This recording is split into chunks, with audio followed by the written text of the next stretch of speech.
Anda kembali bersama kami di iNews Jabar, masih membahas mengenai penanganan COVID-19 di Jawa Barat bersama dengan Bapak Setiawan Wangsaatmadja, Sekda Provinsi Jawa Barat, dan juga Pak Nur Hakim, tim analis COVID-19.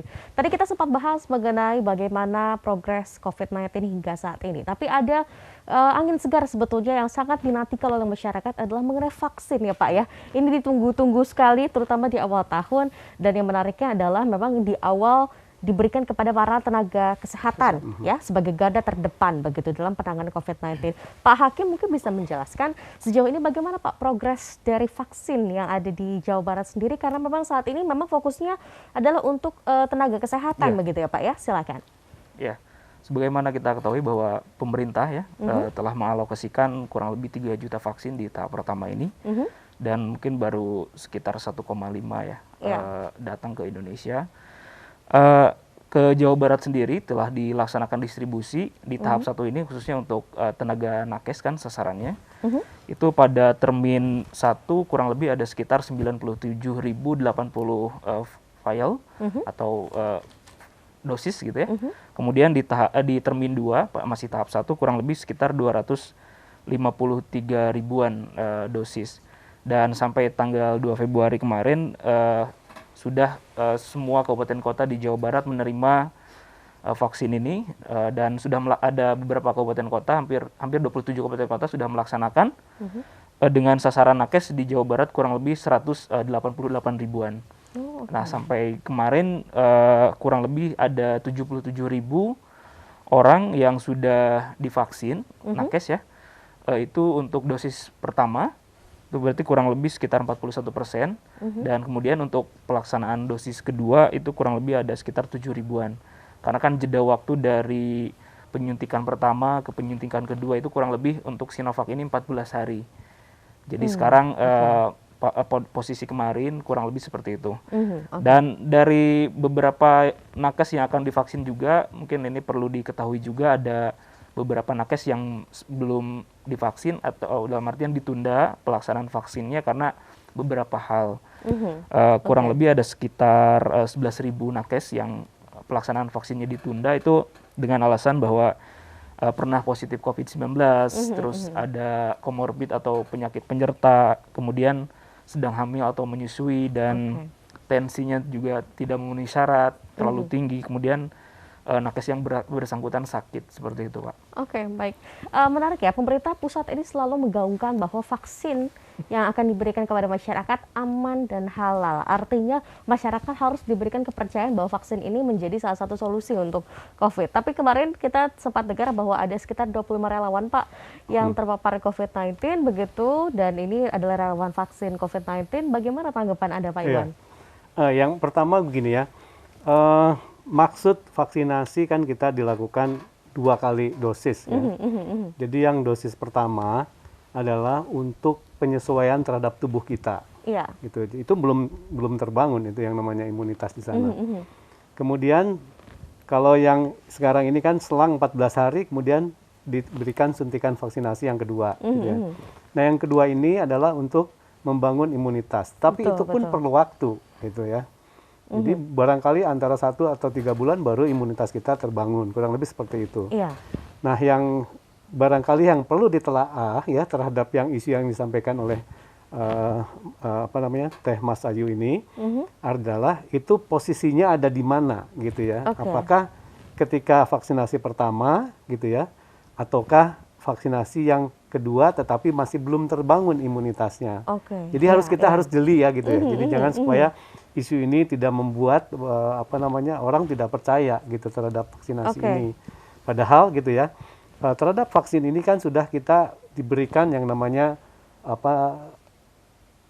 garansi bahwa ini adalah aman dan baik gitu dengan efektivitas tertentu oleh Badan POM. Kemudian juga kalau kita ragu-ragu karena halal, MUI juga sudah mengeluarkan itu di tanggal 11 Januari itu keluar tuh 2 fatwa ya, yang satu dari MUI, yang satu lagi dari Badan POM. Jadi sebetulnya tidak ada keraguan harusnya di sana. Nah, terhadap yang isu tadi mohon ditelaah kembali dalam posisi di mana gitu ya, mereka ini terpaparnya begitu khususnya, ya. Jadi sekali lagi masyarakat juga harus diberikan kepercayaan bahwa vaksin ini sekali lagi aman dan juga halal begitu ya, tidak perlu dikhawatirkan. Kemudian kalau bicara mengenai kendala khusus Pak yang dihadapi selama penanganan COVID-19, apa yang paling signifikan menjadi kendala cukup besar dari pihak pemerintah Provinsi Jawa Barat? Ya, nanti barangkali bisa ditambahkan Pak Nur Hakim ya dari Iya. sisi data. Kalau menurut hemat kami, pertama bahwa virus corona ini terjadi, pertama bahwa pandemik ini terjadi karena kita juga belum ada pengalaman kan sebelumnya. Jadi tidak ada referensi-referensi yang mengatakan bahwa kita harus nanganinya seperti ini ya, Betul, harus seperti itu ya. Semua ini dalam rangka coba-coba karena kita menghadapi sesuatu hal yang baru, kurang lebih seperti itu. Baik pemerintah, masyarakat, dan lain sebagainya. Nah, bahkan di awal-awal kan bahwa kita ini yang menggunakan masker cukup yang sakit saja misalnya begitu. Awalnya begitu, Begitu kan, betul, iya. yang nggak sakit nggak perlu. Tapi akhirnya kemudian semua harus menggunakan masker. Yang kedua juga bahan dari masker ini kan. Iya. Dulu dari kain misalnya yang apa namanya seperti itu masih boleh, sekarang nggak boleh lagi. Nah, jadi kalau ngelihat itu semua, memang saat ini kita sedang sama-sama belajar semuanya. Tapi dari masa belajar ini, kita mengetahui ada beberapa poin penting, yaitu apa?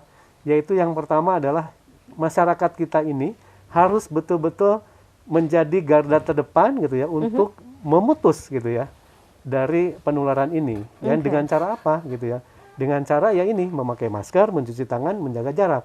Kalau ditanya itu sulit, ya sulit-sulit gampang mestinya tuh gitu ya. Betul. Kalau dibilang gampang semuanya, kalau bilang gampang kalau semuanya teredukasi dengan baik, lalu semuanya melakukan sesuai dengan anjuran gitu ya, saya pikir itu akan mudah diputuskan. Betul, Tapi betul. menjadi sulit ketika memang kita semua ini nggak disiplin. Nah, iya. Itu yang barangkali sekarang ini. Itu yang dari sisi kita semua. Tapi dari sisi berikutnya adalah poin untuk bagaimana kita bisa men-tracing gitu ya. Jadi ketika misalnya ada seseorang yang kena positif, kita harus segera dilacak gitu. Yang pernah kontak dengan yang bersangkutan ini. Karena kita harus tahu persis, apabila kita ketahui ada yang positif, artinya segera kita isolasi. Jadi nggak sempat untuk nularin lagi ke tempat lain. Oke, ada kesadaran dari diri Ya. sendiri begitu ya. Jadi manajemen inilah yang harus benar-benar yang harus kita pastikan segalanya gitu ya, supaya berjalan Baik. dengan baik. Pak Iwan, kalau bicara mengenai anggaran sejauh ini begitu ya, apakah anggaran sendiri sudah cukup mencukupi kebutuhan yang ada dalam penanganan COVID-19 kalau kita bicara mengenai APBD yang ada, kemudian jumlah anggaran yang sudah dikeluarkan pemerintah Pak untuk masalah COVID-19 ini bagaimana? Ya, anggaran ini relatif ya. Tapi kalau seandainya pemerintah daerah juga untuk menyiapkan vaksin kan sangat amat berat kan gitu ya. Betul. Ya katakanlah bahwa pemerintah daerah ini udah bagus nih. Jadi imbauan dari pemerintah pusat bahwa vaksin gitu ya. Misalnya nih kita bicara vaksin saja. Vaksin disediakan oleh pemerintah pusat, pemerintah daerah menyiapkan sarana dan prasarananya, kan gitu ya. Iya. Itu bagus. Jadi kita menyiapkan misalnya tenaga vaksinatornya, kemudian juga ruang-ruangnya dan lain sebagainya. Jadi itu saya pikir sudah kombinasi yang sangat baik. Tapi kalau kita ditangani oleh daerah ini nggak akan cukup, jadi nggak akan kuat lah gitu ya. Iya. Kita bicara di Jawa Barat ini 27 kabupaten kota, kemudian penduduknya 50 juta. Jadi kalau kita bayangkan kan, jadi penduduk Jawa Barat 50 juta ini sama sekelas dengan penduduk Korea Selatan. Penduduk kalau dari sisi anggaran, Korea Selatan anggarannya berkali lipat dari Jawa Barat, mereka juga kerepotan.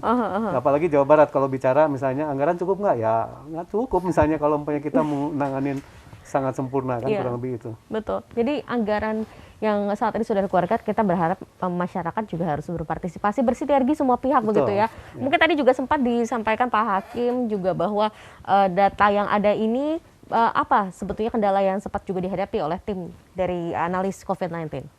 Ya. Terkait data ini soal integrasi ya. Integrasi, oke. Antara kabupaten kota, kemudian provinsi dan pemerintah pusat. Memang data ini menjadi konsen kita bersama dari awal pandemi karena memang untuk menganalisis perkembangan kasus, kemudian simulasi puncak pandemi dan sebagainya kan itu semuanya berdasarkan data. Betul. Oleh karena itu integrasi data kemudian dengan kabupaten kota, provinsi dan pusat sangatlah penting. Karena selama ini hambatannya di integrasi aja.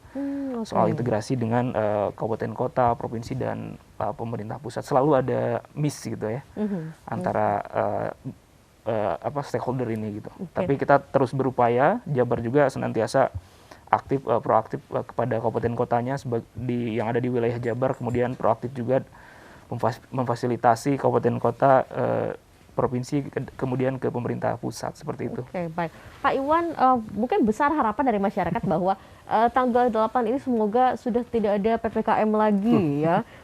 Mungkin bisa kembali ke adaptasi kebiasaan baru kemarin begitu ya, dilonggarkan. Tapi kan itu kembali lagi kepada masyarakat ya. Sejauh ini Pak, sampai dengan hari ini apakah ada pertimbangan khusus dari pemerintah instruksinya? Apakah PPKM ini akan diperpanjang atau bagaimana Pak? Ya, biasanya kita di akhir-akhir mendekati akhir dari PPKM kedua ini ada evaluasi terlebih dahulu gitu ya. Nah, evaluasi itu menyangkut tadi 4 hal gitu ya. Yang pertama yang apakah positivity rate-nya gitu. Jadi angka yang terjangkit COVID di dalam sebuah pengukuran ini berapa persen misalnya. Kalau masih tinggi ya ini ada kemungkinan ya wah ini nggak bisa kalau kita stop di sini misalnya. Seperti itu. Yang kedua, kita melihat tingkat ketersediaan tempat tidur di rumah sakit juga. Kalau seumpamanya sudah, apalagi ya beberapa daerah di daerah kota-kota besar di Indonesia lainnya itu ada sampai udah 80 bahkan 90, itu kan gimana kalau seumpamanya kita masih dibiarkan seperti ini kan gitu. Mau nggak mau kan harus direm lagi kan gitu. Alhamdulillah kan Jawa Barat 69. Lalu kepatuhan gitu loh. Nah, jadi kalau seumpamanya itu bisa kita jalankan, indikator itu mungkin membaik, saya rasa PPKM tidak perlu diperpanjang lagi. Tapi sebaliknya kalau semuanya indikator-indikator itu terus dilampaui, nah kan bahaya juga buat kita kan gitu. Oke, baik. Jadi ini kembali lagi ke bagaimana mungkin masyarakat ya untuk bisa bersinergi dengan pemerintah. Semuanya ini harus bekerja sama agar kita bisa pelan-pelan begitu ya Pak. Mungkin mengurangi tingkat positivity rate di Jawa Barat dan bersama-sama memerangi COVID-19 begitu ya. Terima kasih banyak untuk Pak Setiawan Wangsaatmadja selaku Sekda Provinsi Jawa Barat dan juga Pak Nur Hakim, tim analis COVID-19 yang sudah menyampaikan sejumlah data terkait dengan penanganan COVID-19 di Jawa Barat. Kita berharap ya Pak ya kesadaran dari masyarakat terus meningkat, terutama tadi menggunakan masker bukan hanya untuk diri kita sendiri tapi juga untuk orang lain begitu ya. Dan perbincangan tadi sekaligus menutup perbincangan kita dalam Anyus Jabar kali ini. Anda dapat menyimak kembali seluruh paket berita kami melalui kanal YouTube Anyus Bandung. Saya Masya Putri bersama kabar kerja yang bertugas mengucapkan terima kasih atas perhatian Anda. Selamat beraktivitas dan sampai jumpa. Terima kasih Pak Iwan, hatur